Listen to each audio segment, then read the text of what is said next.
Hey everyone, my name is Sara Harberson. I'm America's college counselor. It's good to be back for a Facebook Live Q&A. Just want to make sure everyone can see and hear me. We'll give everybody a chance to join in.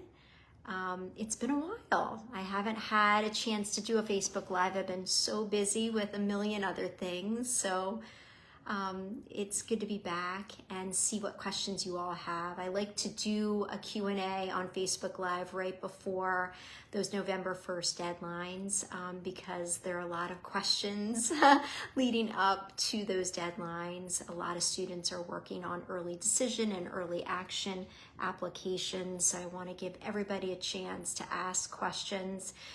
Anything that's on their mind related to college admissions. I just got done a student-only Q&A session for Application Nation class of 2025.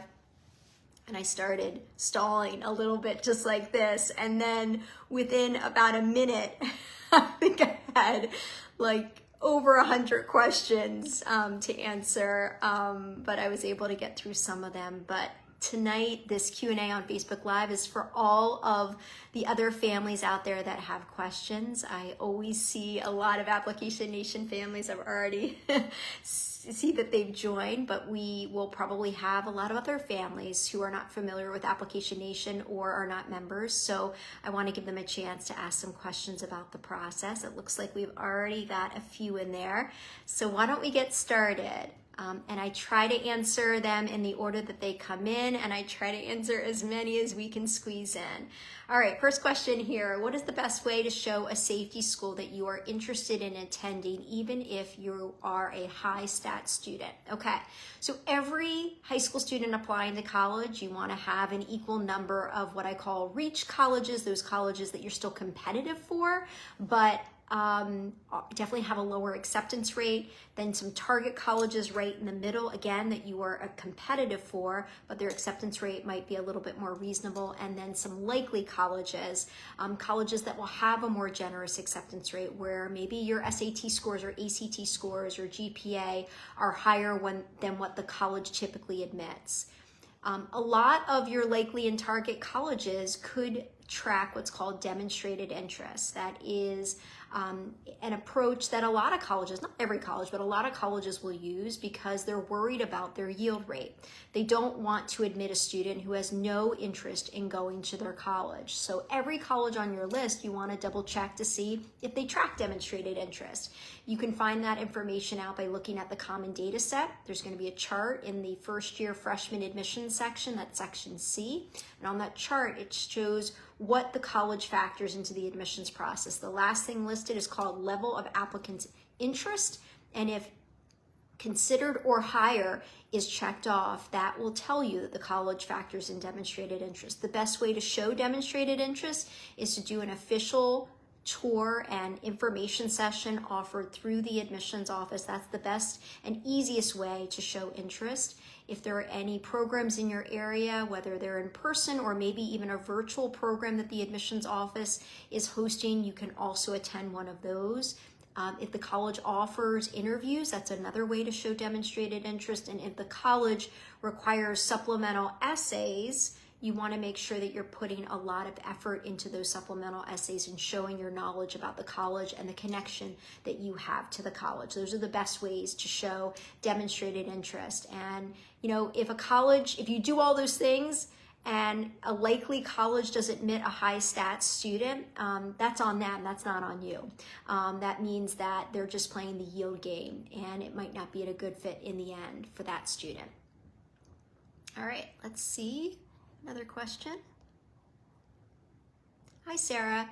A student is leaning towards the tech field, either IT or engineering. He also enjoys Latin and is currently in Latin 5 honors. This will be his 5th year in Latin. I love those Latin students. I married one. He is considering applying for Latin Governor School for the summer. It's a 4-week full-time endeavor. Considering that summer time is so limited, if he's able to make the cut, will this help his resume with his career goals? How will this be perceived by admissions officers, considering that this is not directly related to IT engineering? He's not interested in biotech. So if He's applying to universities that have a separate engineering school. They care about all core academic classes, just like any four-year undergraduate program. They're going to be a lot more focused, though, on your son's math and science courses and grades. That being said, they're also looking at the 3 other academic core classes each year: English, history, and language. It could be a modern language or it could be an ancient language like Latin. I don't think any admissions officer is going to, be upset to see that a student is doing that over the summer. It's so impressive. If that is a fully funded program, meaning the student doesn't have to pay anything to do it, it's going to be very impressive. I would just say that if a student makes the cut and is able to do it, and it's a 4-week program, you just want to make sure that your son has evidence for that IT or engineering major somewhere else in the application. Maybe there's 4 weeks left or even more in the summer and he can do something related to IT or engineering. Maybe he has plenty of other activities that he's been doing for several years that point in that direction. So I'm okay and very supportive of doing that program as long as he can show evidence for his major choice with other activities that he's going to list on his application. And if he decides to go more liberal arts, those admissions officers are going to love that Latin program even more.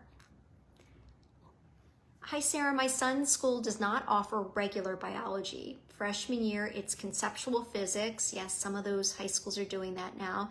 Then chemistry. Then junior year, it's AP Bio, biomedicine, or marine biology. I know he should have a regular biology class, but I know AP Bio is not for him. The others I know are really science electives. Should I have him take biology elsewhere? That is an option. So a couple things, it's really up to the high school about sequencing, but I am seeing a growing number of high schools, both public and private high schools, who start with physics, then chemistry 10th grade, and then some type of biology class in junior year. If AP Bio is going to be a very big leap, and frankly, it's a big leap for most students, I would look at alternative classes, because you're right. Biomedicine and marine biology, they are science classes, but they often are viewed more as science elective classes. So if his high school permits it, I would look at doing an online honors biology class or an online biology class through an online high school during the school year. Another option could be that he could take it during the summer, although that's really tough because it's very concentrated and he won't be able to do anything else. And then the other alternative would be for him maybe to take biology at his local community college, but I would say that would probably be a tough class, and finding room in the schedule is pretty challenging. So I think his best bet would be to look at a traditional online biology class that is taught through the school year at the same time that he would be taking biology at his high school.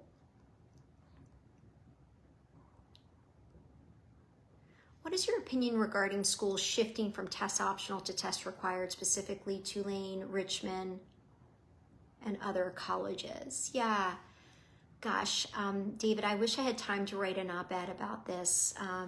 If I do, it needs to happen in the next week or two, because I have so many ideas about this.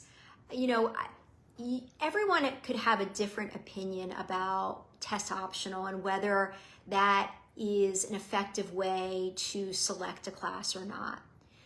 The problem that I have right now is that there are a lot of colleges that continue to be test optional, at least in policy, but are showing clear advantages to students who are reporting test scores, and high test scores at that. And so I get very frustrated with those colleges, because I'm seeing, let's say, a lot of my Application Nation students apply to those colleges, and I can see who's getting admitted and who isn't. And I can tell you, among the highly selective universities, my students who are reporting high scores and high scores at that are getting in at much higher rates than students who are extremely strong students but aren't reporting scores. So I don't think that's real test optional. So I have respect for the colleges that have made a decision to go back to requiring testing, as long as they've done their research on it. It's hard to believe that, there are so many test optional colleges in this country that do not see any issues with their student body, with the students who report scores versus those who don't in the admissions process. But some of these colleges have made decisions to go back to requiring testing, like Dartmouth, for example, like MIT, like Yale, for example. And, you know, it's their choice, and they have to do what's best for them. I just think that if testing is required, you know, and students are looking at applying to these colleges, they have to just be real. They have to be realistic, because testing matters, I would say, more than ever before. It still doesn't matter as much as the high school transcript does, but I would say testing at both the colleges that are requiring it and those that are still test optional, testing means a whole lot. So if there's anything to invest in the admissions process, it would be to invest in a really strong test prep tutor, because there are a lot of good people giving out free advice like I am in this industry. I write a weekly blog. I've got a lot of free resources. I have these Facebook Live opportunities that families can ask questions and get really good advice. But if you are going to invest in something, I think test prep is the way to go right now, because I think testing, as I said, matters more than ever before. The additional information section, is it okay to fill it up with all my extra honor and extracurricular activities? I think they are very meaningful to me. So generally speaking, you want to be very judicious and thoughtful about that additional information section. It is really not supposed to be used as overflow for your activities list or your honors list. It's really for information that is absolutely necessary for those admissions officers to know about you or your school or your community or your family, that is not going to be mentioned anywhere else on the application. There's a lot of space in that section, but the more space you use, the more space you take up, the more it generally annoys the admissions officer, because they're looking for information that is absolutely pertinent. The whole point of the application is not to really shove every possible activity and honor into your application by using the additional information section. You really want to pick and choose what is truly the most meaningful. So if you're using Common App, just 10 activities, that's all you need. And if you're using Common App for the honors section, just 5 honors at the most. That's usually plenty of room to get across all your big accomplishments. Question on foreign language. My AN 2026 student has been taking Korean for her foreign language since 7th grade. That's very cool. It's her heritage language, and we speak mostly English at home. She's currently taking the highest level of Korean, level 5. There's no AP level for Korean. Would she need to take a new foreign language at level 1 in her senior year, or would she be better off taking another course in science, math, or even another elective in her possible major? Okay, great question. So if you exhaust the curriculum at your high school, whether it's in your foreign language or a math class or history, you've taken all the classes you can, you're technically not expected to do anything more. You're only expected to do what is available to you. That being said, there will be an opening in your schedule, and you want to try to fill that. So for your daughter, for senior year, instead of taking Korean, we want to make sure that if her high school doesn't offer another class in Korean, that she fills that slot with a core academic class. So that could mean she could double up in science, she could double up in another academic core class, that's fine. I wouldn't start a new foreign language, because it's not gonna carry a lot of weight in the admissions process. The college admissions officers really like a student to stick with one language, because it allows them to have more proficiency and fluency in that language than start a new language at the very end. I wouldn't put in an elective in that slot.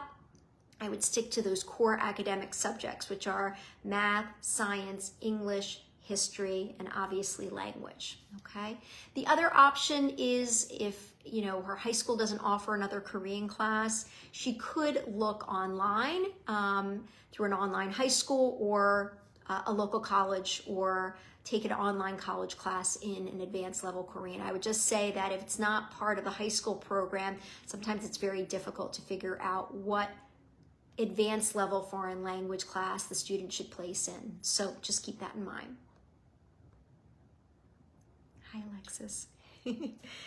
All right, next question. Could an acting award earned at a statewide thespian conference go under the honors section? She's having a hard time fitting things into the activities entry. I totally understand. So on Common App, you only have 50 characters, not words, 50 characters to describe the position in the activity, 100 characters to describe the activity or the club name or organization, and 150 characters to provide a description. So that's not a lot of space.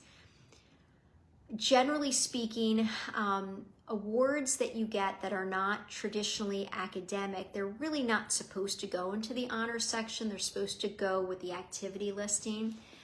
So I would just make sure you're using all of your characters up in the organization line. So for example, if your daughter is listing that thespian conference as an activity on her activities list, there could be some extra room in that organization line to list the award.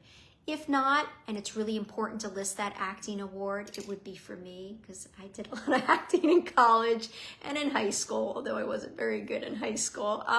If it was really meaningful to me, you probably can list it in the honors. We just try to make sure that that honors list is more academically focused, okay? But sometimes there's no way around it, and it's important to list an award, and it may not be academic in nature, and it's okay. What is the best way to figure out if my kid is interested in engineering or just a BS in math and science? Good question. Yeah, you know, there aren't a lot of high schools that offer engineering classes, and even if they do, they're considered elective classes. I would say one of the better tests about if a student is going to enjoy engineering is by taking higher level physics. So if they have to take an entry level or an introductory level physics class, like regular college prep physics or honors physics, but they have the opportunity to take AP Physics 1, AP Physics 2, or AP Physics C, I would definitely take advantage of that. That is probably the class that is most helpful in determining if the student is going to do well in engineering or can handle the work. The other option is if your high school offers what are called PLTW classes. Those are engineering elective classes. They don't count as a core class. We still want to make sure the student is taking, you know, a year-long math class and a year-long science class, 9th, 10th, 11th, and 12th grade. But if they have room in their schedule and their high school offers it, the PLTW classes can be really helpful. The other option is to do something maybe over the summer that is related to engineering. It's hard to get a paid internship, but I would encourage the student to start reaching out to local engineering firms. I would say January and February of the school year to see if there's an opportunity to work there, even if they're working as a volunteer. For the summer, that would be a great opportunity. So those are some ideas for your possible engineering child. Is it okay if both letters of recommendation are from humanities teachers and not STEM and not a STEM major? That should be okay as long as the two humanities teachers are from different disciplines. So you wouldn't want two letters coming from two English teachers. You wouldn't want the letters coming from two history teachers, but a letter from your English teacher and a letter from your history teacher should absolutely work. That's fine, especially for a humanities major or a humanities applicant. And one last thing I will mention, there are a couple of colleges in the country, not many, that do have specific requirements about the types of teachers the letters need to come from. So for example, at MIT, even though it is MIT and very technical and very technically focused, they want two letters of recommendation. One letter has to come from a STEM teacher, like a math or science teacher, and one letter has to come from a humanities teacher. So it's always a little bit surprising, but there are a couple of those exceptions. There aren't many of them. Wesleyan also has a similar requirement. One STEM, one humanities teacher that the letters of recommendation need to come from.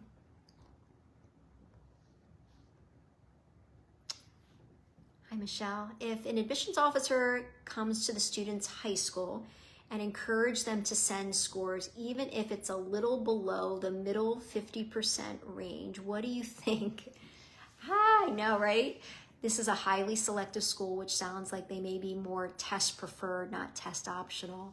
Yeah, I'm still going to be conservative, right? because the highly selected colleges that remain test optional, they really should be saying that they're test preferred. I don't know if you heard that first question or one of the first questions at the beginning about these test optional schools now requiring testing, but if the highly selective college, and it's a university, not a small liberal arts college that has been test optional for decades, but a test optional national university, and it's a highly selective institution, meaning the acceptance rate is 25% or less overall, they're really most likely test preferred and want to see very high scores. It's this catch-22. Again, if I have time to write an op-ed, this is what I want to write about. If the score is a little bit lower than the middle 50% range and the admissions officer says, it's okay, you can send it, it might not be strong enough. If the student doesn't report their scores because they don't want to take a chance, they may not be strong enough because that college is really looking for those very high test scores. So again, I think someone needs to speak up about this, or the college needs to say, we're actually not test optional. We're test preferred, or we're going back to requiring testing. You can see I start to get really riled up about this. I think it's a really difficult position to be in, but I would say that if it was my child and their scores were below the middle 50% range, even if they were applying early decision, I probably would tell them not to report the scores unless they were coming from an underrepresented background or an underrepresented state. Is it a good idea for a senior to send the first quarter grades if they are strong for early action applications, even if the schools don't ask? Okay. So first quarter grades or first marking period grades, sometimes they become available either right after the early action or early decision deadline or right around that. There are a handful of colleges, not many, maybe about a dozen that I can think of, mostly private colleges and universities that ask for first quarter grades in their early round, whether it's early action or more likely early decision. But most colleges do not ask for that because they simply can't handle the volume coming in with a very short window of time. So if the college does not ask for it and it is a public university, I would not send them. If it is a private college or private university and they're open to it and you did really, really well, I would say send them along. But most of the time, if it's a public university with early action, they're getting tens of thousands of early action applications. They cannot handle another required piece. And so sending additional things like first quarter grades when they don't ask for it is not a good idea. All right. Where's the common data set? Yeah, almost every college in the country will make the common data set available right on the college or university's website. Sometimes it's tucked into like the institutional research page of the overall college or university's website. What I tend to do is, if I'm curious about a college's common data set, I will just do a Google search. I'll say University of Tampa common data set, and it will pop up quickly. And you just want to make sure that you're looking at the most recent common data set.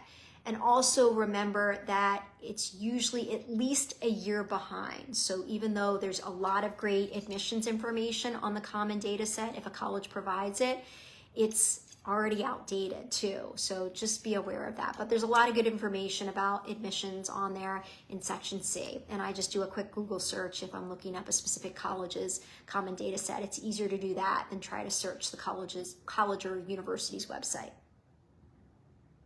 Do admissions officers read a detailed additional information section in Common App? They don't want to. If they have to, they will, but they won't be happy. So I always tell my students, if you absolutely have to use the additional information section, maybe there was a scheduling conflict or a class wasn't available to you and you don't think your counselor is going to include that in the letter of recommendation, you can put it in the additional information section. Just keep it short and sweet, like 1 or 2 sentences, and that's about it.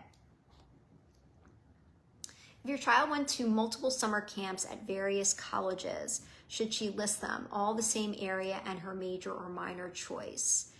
So I think if you follow me, you know I'm not a big fan of any of those pay-to-play summer programs because especially the more selective colleges will look down upon them because they tend to be pretty expensive, and that gives if they were to honor them or put weight into those summer programs, they would be giving advantages to students who can afford to go to them. So even if it points in the direction of the student's major choice or second major choice, I still don't put it on it if it's a pay-to-play program. That's me. Someone else might give you different advice, but even, for the college that hosted the summer program, if it's a highly selected college, the admissions staff still doesn't like those programs. What are the advantages or disadvantages of checking off multiple racial races? It's very different now because affirmative action ended in June of 2023. However, you will still see those racial checkboxes on the application, right? So it can be really confusing because, parents will say to me, it's still there. My student, can still answer those questions about their race, but admissions offices and admissions officers who are reading the application, they have no access to those racial checkboxes. So there really are no advantages or disadvantages in the admissions process just by simply checking off a racial checkbox because the admission staff will not see it. It does help institutions and organizations like Common App track trends and see what the impact of ending affirmative action was last year. But in terms of the colleges, it's not going to factor into the admissions process. However, if a student is coming from an underrepresented background and you want to make sure that that background comes through in other parts of the application. So for example, if a student identifies as a Black student, a Hispanic student, a Native American student, or Pacific Islander student, these are underrepresented backgrounds in an applicant pool, and colleges still highly value racial diversity, but their hands are tied because they no longer see those racial checkboxes. So those students coming from an underrepresented background, you want to make it clear somewhere else in the application. The best place to do that is to write your main essay about it, your personal statement. Maybe you have some cultural clubs that are going to be listed on your activities list.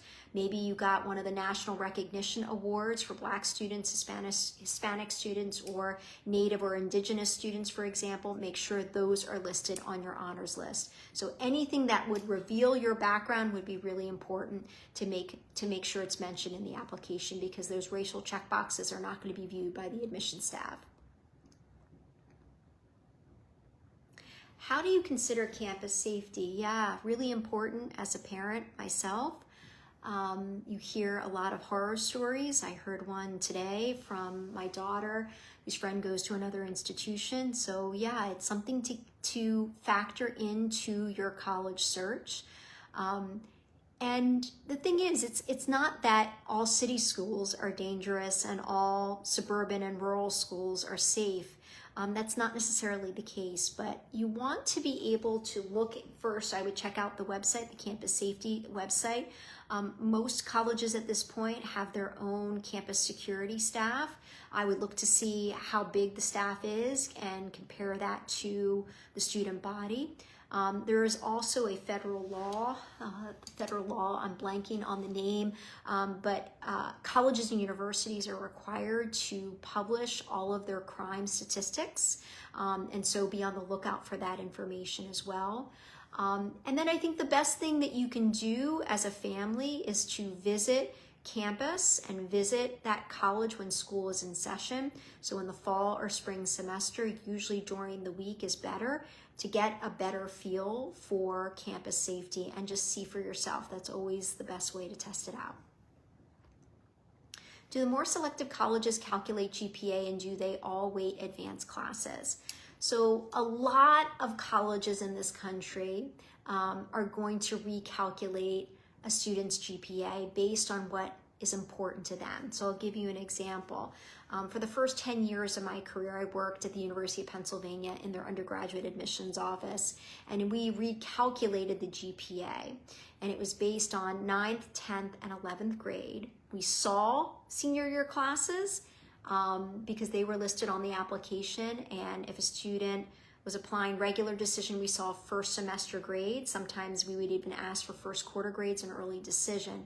But the recalculated GPA was based on 9th, 10th, and 11th grade, and we only factored in the academic core classes. So those elective classes or those non-academic classes like gym, for example, they didn't come into play into the admissions process. They weren't part of the recalculated GPA. We would still see them.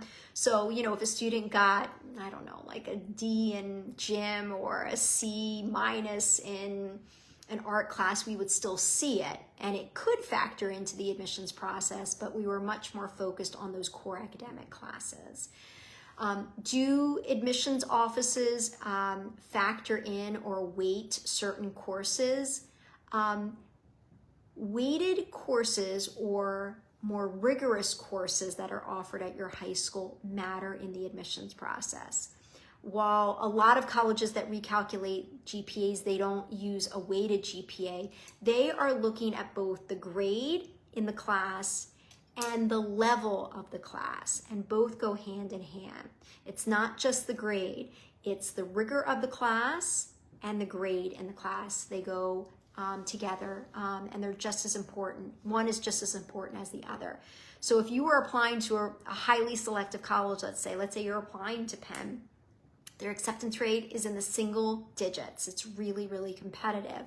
You can't just get all A's but take just a basic college prep curriculum at your high school if your high school offers honors and AP classes or the IB program, for example. If you're applying to a highly selective college, the expectation is you're not just getting good grades, you're taking advanced coursework in all 5 academic courses or the highest level that you can.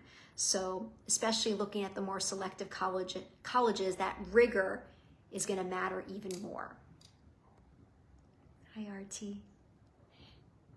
Another question. My student who is in the class of 2026, so a junior, yes, currently NSLI, yes. So NSLI, if you're not aware, it stands for National Security Language Initiative Youth Program. It's an unbelievable program. It's a fully funded program offered through the U.S. State Department. So let's see the question. He's very concerned that taking the SAT after he returns will not represent his true ability since he is only studying Chinese the entire year. He scored a 1350 as a sophomore. How would he explain this on his application? I know you do not like to use the additional information section. Is this something he should include there? I totally understand where he's coming from. He's spending an entire year in a language immersion program where he's learning a completely different language than he's grown up with. I think we kind of wait and see. He's going to come back. If this is a school year program, he's going to come back, I think, probably in June. And what I would recommend is go all in with test prep and do a very intensive preparation for possibly the August SAT, the September ACT, or the October SAT. And then we decide what's going on. But I think writing a note in the additional information section, I don't know if I would do that. I think it draws more attention to the slightly lower scores that he had in sophomore year.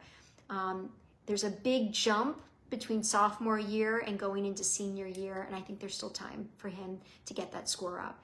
And I don't want him worrying about it while he's away. I would rather him focus on test prep when he gets back. Hi, Louisa. All right, next question. How to help a sophomore decide what field they want to go into if they have no clue at the moment? This is really common. Most students don't know what major they want or what they want to do for a career as a freshman, sophomore, sometimes junior and senior, sometimes not even in college. It's okay. I think we need to get used to that it's okay to change your mind. And in fact, among American colleges and universities, they're built for students to change their minds. But I think in general, if a student really isn't sure at all and has no inclination to a pre-professional program like engineering or business, applying to the liberal arts program is going to be a safe bet.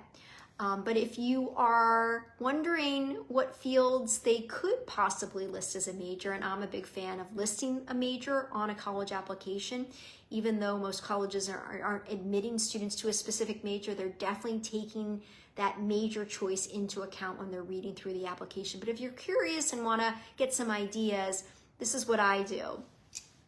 First, I look at the student's transcript. Whether they're a freshman, sophomore, junior, or going into their senior year. I look at the classes that they take at the highest level. I look at the classes that they're doing the best in. I look at elective classes that they keep taking year after year after year. Those often will give me hints about academic abilities and potentially academic interests. So even in those elective classes, even though they're not considered core academic classes for the admissions process, a lot of those electives turn into full-fledged majors when you get to college. So don't overlook those elective classes. And if your child keeps taking a certain elective class every single year, it's usually a sign that they have an interest in it or they're very talented in it. The next thing that I look at is their activities list. What are they naturally drawn to? And sometimes you start to see some trends in the activities list.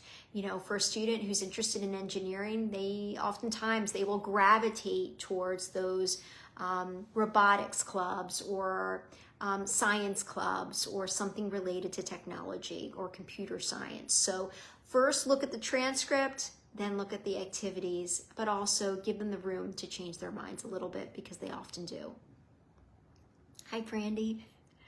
I just saw Cole. He asked a great question. Hopefully I answered it well for him. Next question. Hi, Grace. Do you have a resource on compiling a school interest list based on how strong it is in a specific major? We've been Googling and spending time pouring through various lists, but not sure how reliable or accurate those lists are. Yeah, I agree. I often say the moment I create a list for my students, it's out of date. For example, we have a list of all the colleges that offer rolling admissions, and as soon as we make it, we find out one college doesn't have rolling admissions anymore, or a new college that we left off has added it. So yes, those lists can be a little difficult to rely on. What is the best way to find out if a college has a really good academic program?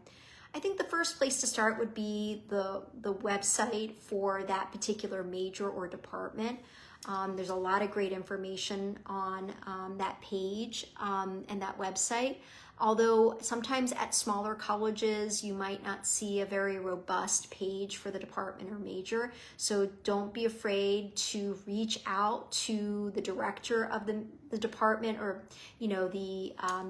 you can start with, the chair of the department, the director of the program, the administrative assistant who works in that department. Reach out for specific questions. I also think it doesn't really count towards the admissions process or demonstrated interest, but if you're planning a visit to do a campus tour and an information session, it might be nice to either reach out to the department and see if they can meet with you, or sometimes ask the admissions office. They can match you up with a tour guide or match you up with a student who works in the admissions office who has that major and can offer more details. But I'm not a huge fan of lists. Oftentimes the list that will come up if you Google it will be related to the graduate program and not the undergraduate program. So if it's a university, I tend to go straight to the undergraduate program and see what information I can get from there. Should an AP score of 4 be submitted? So the situation is math major, high school doesn't require taking AP tests. 5s in Calc BC, statistics, computer science A, European history, and then a 4 in AP Lang. Another score in physics is not being submitted for teachers in that class over the year. Counselors mentioning it in the letter. Okay, so a couple things about AP scores. It's very difficult to find a college that requires that the student report AP scores for the admissions process. I can think of Georgetown, that's about it. There are a couple of other colleges that prefer it, but in the end, reporting AP scores is usually a very personal decision, and the student needs to do what is best for them. If you're applying to highly selected colleges, you have to be careful because they see a whole lot of 5s, right? Now, I couldn't get a 4 if I studied probably for an entire year of my life. I wouldn't be able to get a 4, but a 4 is a really good score. But at a highly selected college, sometimes they're not as impressed with a 4, especially if that 4 matches up with their major choice, or maybe they have more 4s than 5s. So for all of my students in Application Nation, I am happy to weigh in on whether or not they should report all of their AP scores, some of them or none of them. But if you have a list of scores and it's dominated by 5s, and those 5s match up well, some of them match up well with your major choice, you want to report those 5s. If you leave off a 4 or a 3 here or there, it's probably not a big deal. But in this case, if you have all these 5s and you have 1 4 in AP Lang, but you are applying as a STEM applicant, listing that 4 in the AP Lang is absolutely fine. It's not going to hurt you because for those STEM majors, they're going to be a lot more focused on, well, did the student get a 5 in the math APs and the science APs? That's going to be more of their priority. So 1 4 in a subject matter that is unrelated to the major choice should be absolutely okay. All right, I think I have to finish up. It's pretty late here on the East Coast. I got to make sure my kids have gone to bed. I need to eat something. I need to catch up on a bunch of things, but it was so good to see you all here. We had a great turnout, and it just reminds me of how important it is to do these Facebook Lives every once in a while. I hope that you got some questions answered, and if not, check out all of my free resources on saraharberson.com. I've got blogs, I've got free resources, and every single Facebook Live that I've ever done is on my Facebook page for Sara Harberson, so check it out. Good luck, everyone, especially those high school seniors who are finishing up applications and have a whole lot of schoolwork on top of that. I'm thinking about you, and you're almost there. November 1st is just a little over a week away, and things will start to lighten up a little bit. So wish everybody luck, a great night, and I'll talk to you soon. Take care. Bye-bye.